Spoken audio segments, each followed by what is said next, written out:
Hey everybody, I hope you had a good week. So, the new encouragement slash um, announcements for this week I'm going to do. We are actually doing a new series starting this week, and we're going to do it for a few weeks. It's called Read That Again. But before we get into that, I'm going to give you the announcements. There's only one announcement this week, and it is we are doing another Zoom game night um, next week. So next Wednesday, a week from today, we are doing the next Zoom game night. So hopefully all you um, junior high through high school people can log on. We'll have some really fun games. So now for the message. It's called Read That Again. So have you ever seen the like old lady with like her glasses and it's like a meme? I don't do a lot of memes, but this one's kind of funny. One of the memes that I've seen is if you've heard about the Flat Earth Society, they posted something and it said, "We have flat earthers all around the globe." And someone commented, "Read that again."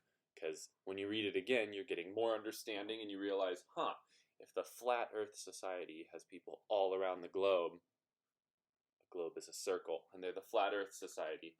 Or it can also, the read that again can also be something that is really profound. And so it makes you really think and be like, wow, that's really true when you read it again.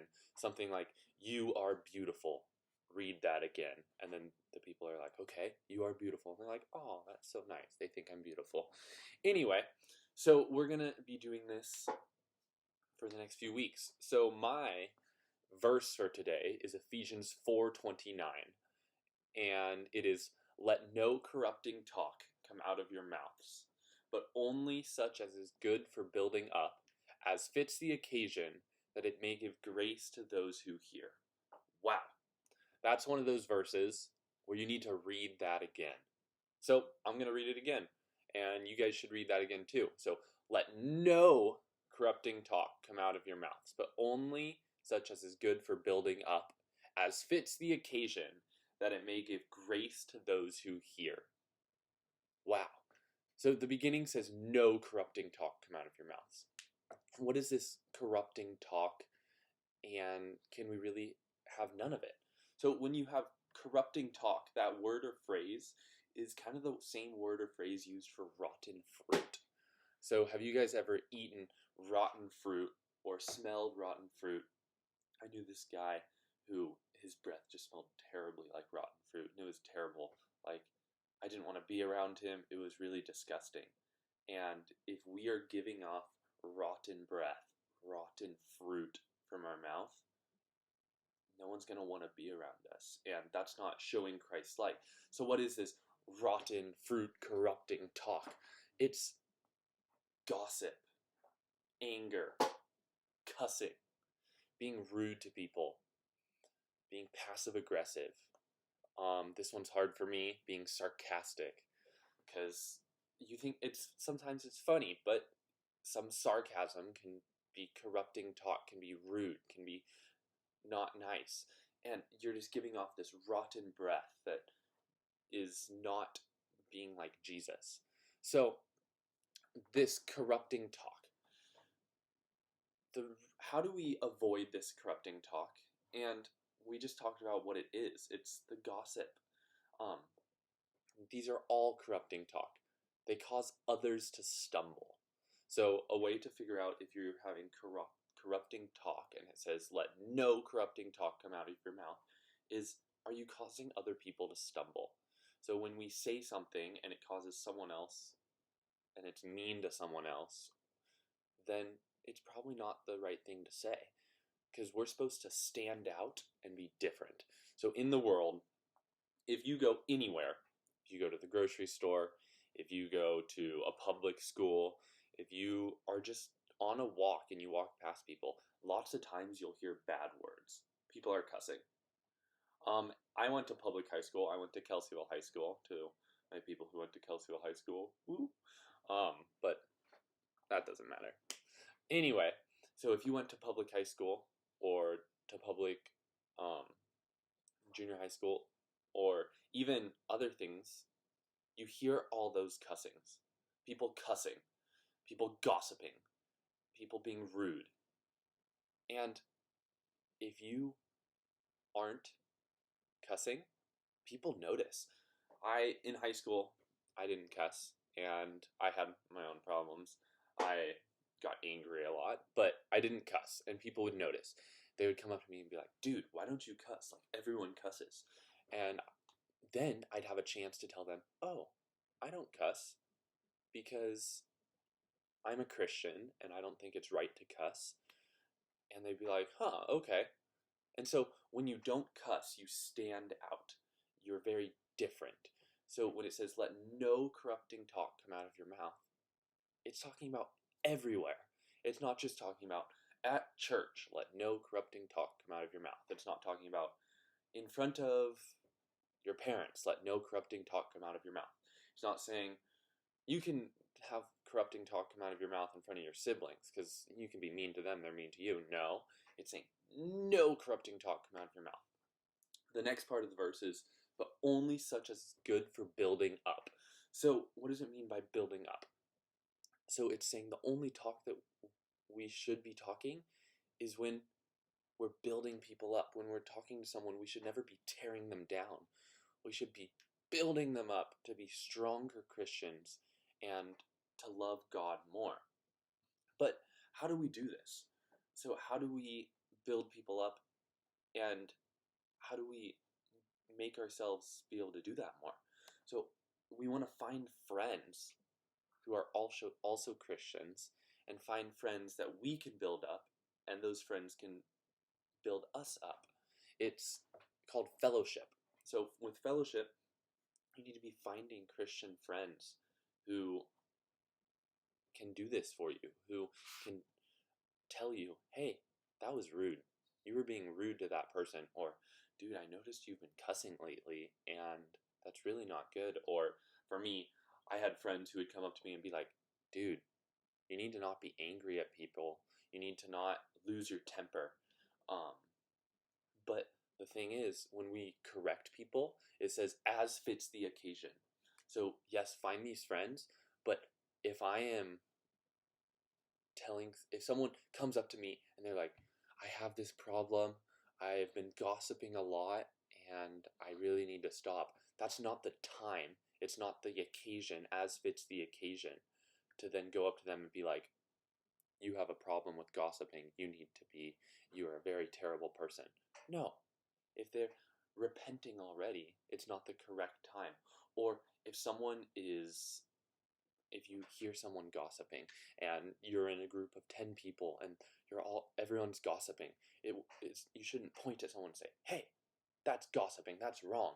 No, you should call them aside and say, hey, can I talk to you? And say, hey, maybe you shouldn't be gossiping, that's not right. And so the people that you put around yourselves should be people who can encourage you and people who you can build up and they can build you up. So it says that it may give grace to those who hear. So when Christ died, we have grace from him. He gives us grace. And because we have God's grace, we should be giving grace to other people. It says give grace to those who hear, because it's saying we're witnessing to people. By being different and acting like Christ, we're witnessing to others. And people notice. Like I was talking before, in high school, people noticed that I didn't cuss.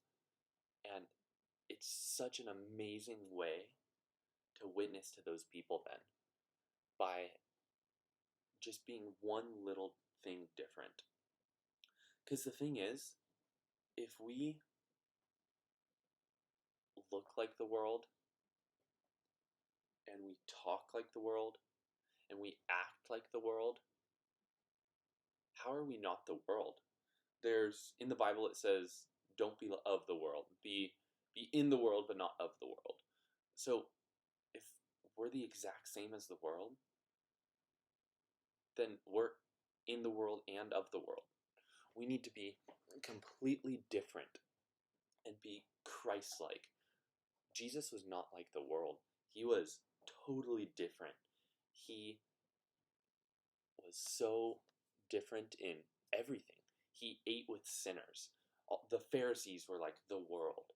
They were the ones who would stand and pray in the public places so everyone would see how good they are.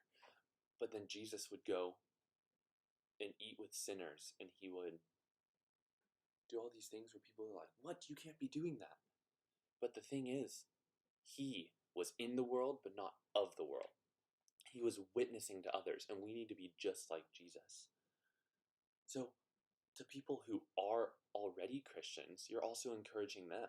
When it says give grace to those who hear, you're encouraging them to stand strong and be more like Christ.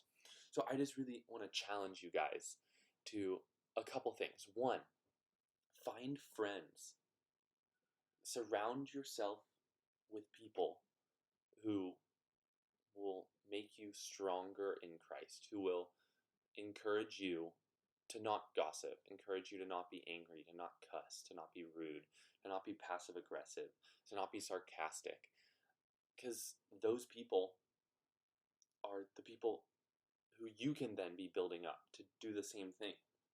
Those are other Christians who are at your age. Or my second thing that I encourage you to do is find someone older than yourself. Find someone older than yourself who can really speak into your life and encourage you and build you up. And then find someone younger than yourself who you can do that for. I also encourage you to witness to others. Be different. Everyone's like all these clothing brands and things are in the world are like, oh, you should be like everyone else. And it's the people that you should be like. Like everyone wants to be super strong. And so everyone works out in the gym so they can have a six pack so then they can look like a normal person.